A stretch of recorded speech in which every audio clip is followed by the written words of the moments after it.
Hi, I'm Grandpa from Grandpa Shine's Celtic Whiskey, and I'm going to show you kind of one of my last steps in making a small batch of whiskey.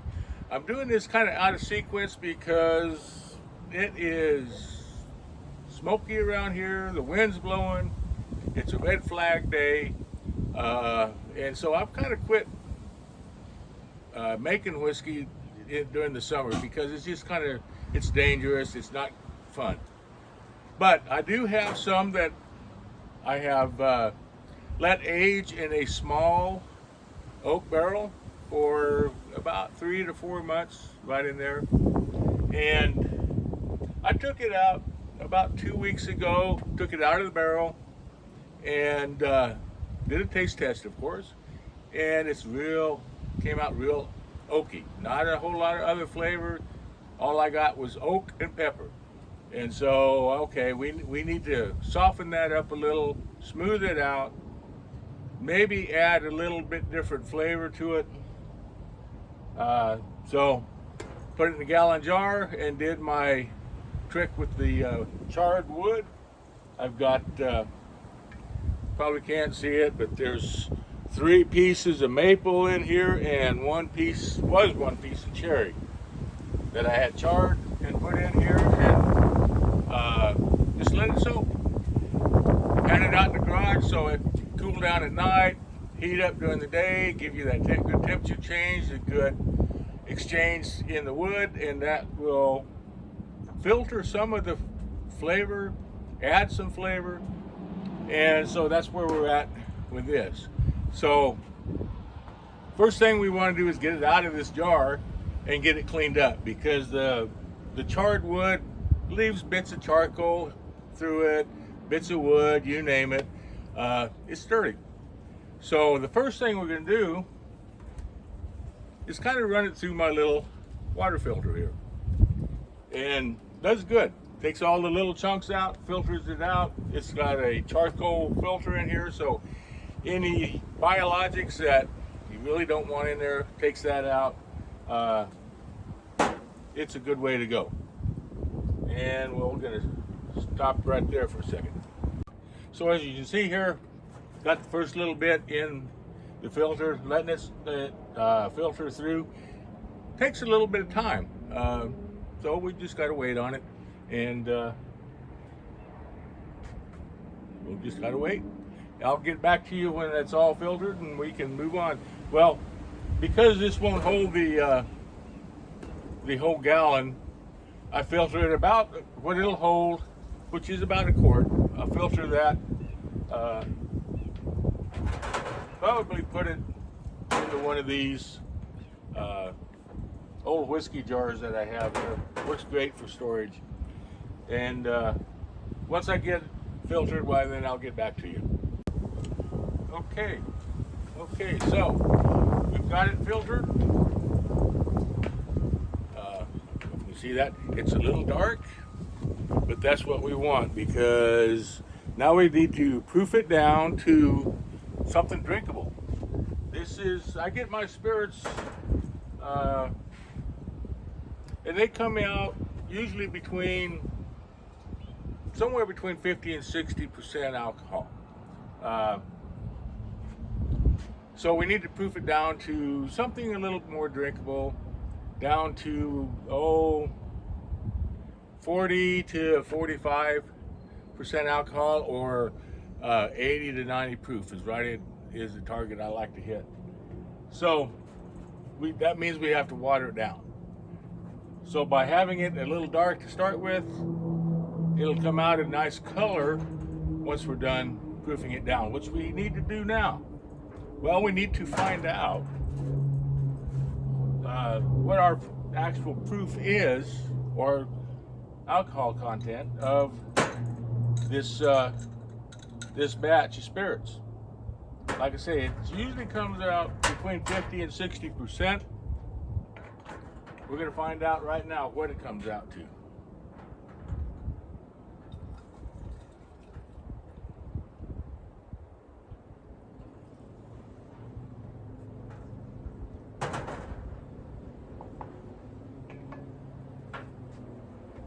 This is what's called an alcometer.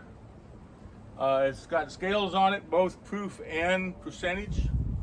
And well, this wind is kind of messing me up here. We are at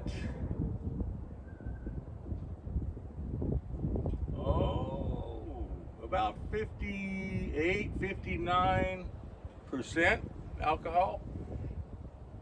Real close to 120 proof. So we're going to have to dilute that down a little bit. And that means I need to go get some water and get set up to do that.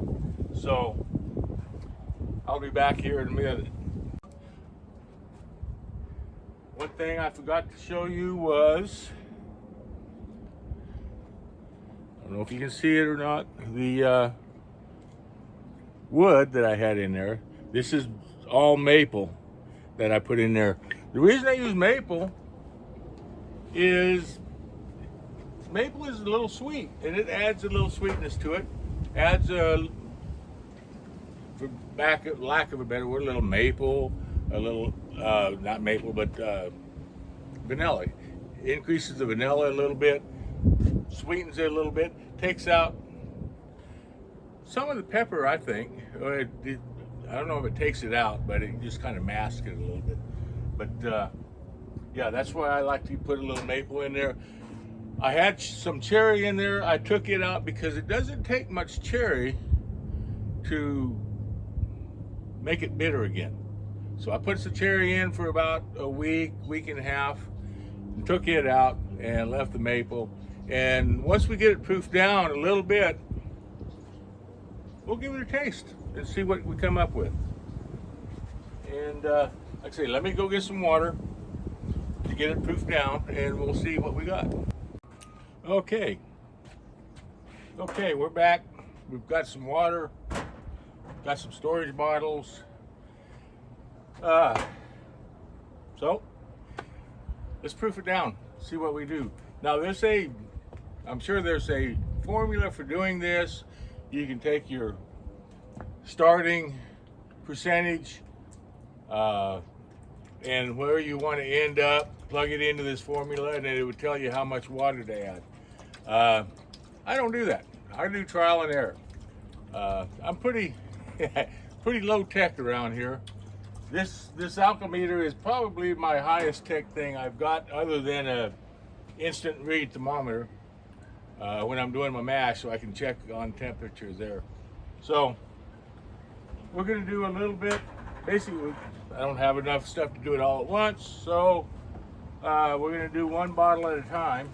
I clean this gallon jug out, give it a rinse, and we'll go right back in it, and then we'll start adding water to get it down to about, I think I'd like to go to a 43 to 45% alcohol. That would give us, 86 to 90 proof, something like that. So we have a little less than a half a bottle, half a gallon. That's 1.75 liters. I think we ought to do about half of that. Let's try a quarter and see what we end up with.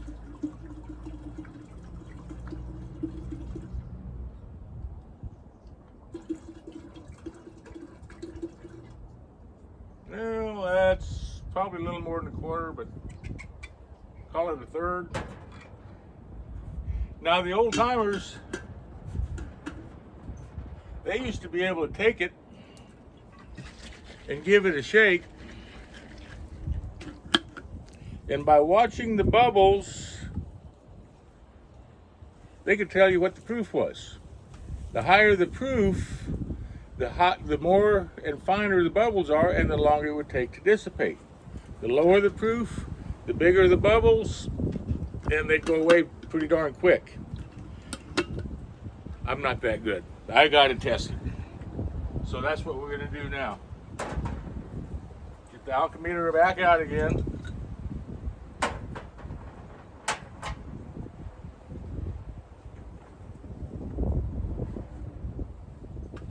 So, don't want to rocket. It's windy out today. It's a red flag warning. There's smoky out here. We got fires on 3 sides of us. Windy north, bad north wind. So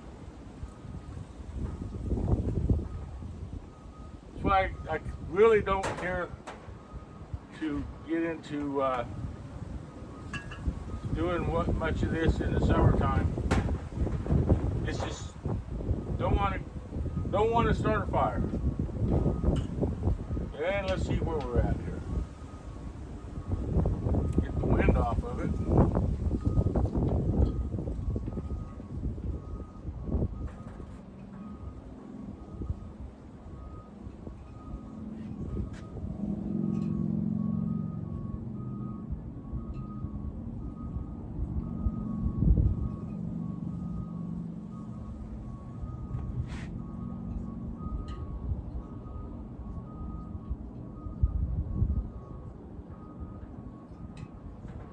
We are just a hair over, best I can see, a hair over 90 proof. We're going to take it down just a little bit more.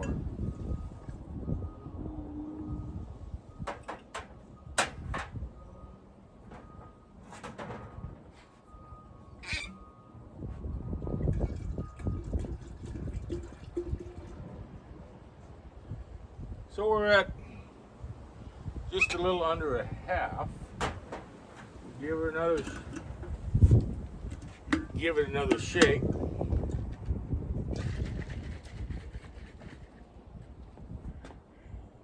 And see what it looks like.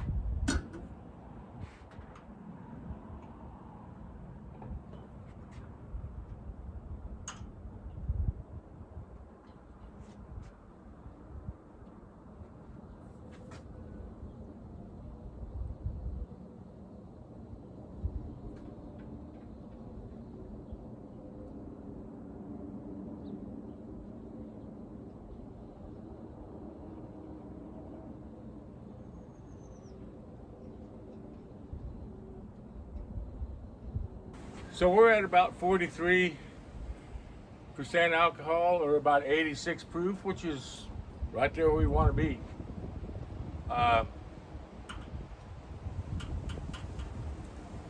So I'll get this sorted out and get the other bottle proof down, and we'll move on from there, and I'll be back.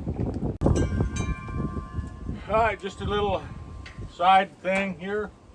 I wanted you to be able to see the difference in color.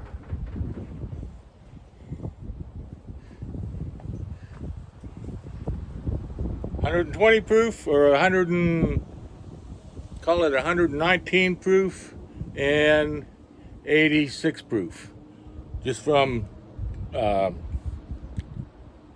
a little water in there. I don't know if it's hard to see, maybe, but there you go. So now we'll proof this one down. Oh, we're on. Okay.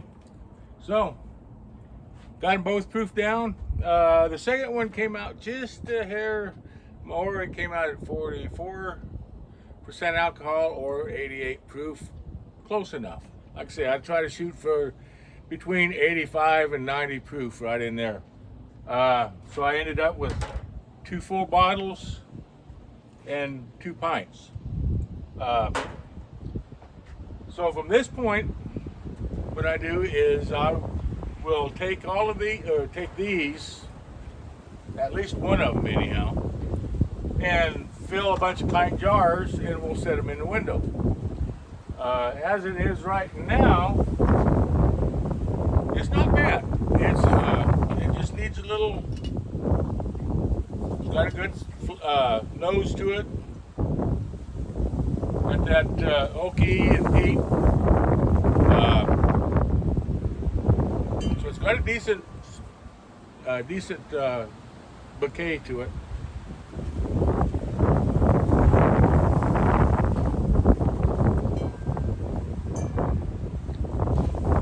It's hard to tell because it's sitting out here in the sun. It's kind of got warm, so it's a little sweet up front.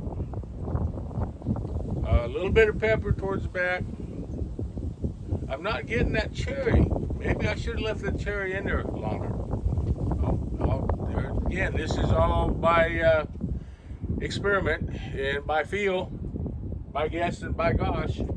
So, but I do know that setting it in the window for a while, for about at least 2 weeks, smooths it out. And I don't know what the chemistry is, but when you proof them down, even if you don't set them in the window, if you just proof them down and put them back in a dark closet, it changes. The chemistry involved in adding the water to the whiskey does something. I don't know what that chemistry is. I really don't care. It does it, and it takes time. Like tasting it right now, yes, it's going to have some different flavors to it. If I take this and put it in the dark closet for a week, it's going to taste different when it comes out. By setting it in a window for a week or two, it's going to taste different again. So that's where we're at. And at this point, I think we'll call it a wrap. And what I'm going to do is I'm going to take one of these jars, like I said, and I'm going to put it in a dark closet. The rest of these I'm going to put in the window, and on the next video I'll show you the difference if I can. It's usually not a lot, but by setting it in the window, it does have a tendency to lighten a little bit. And at this point, have a good day, and we'll talk to you later.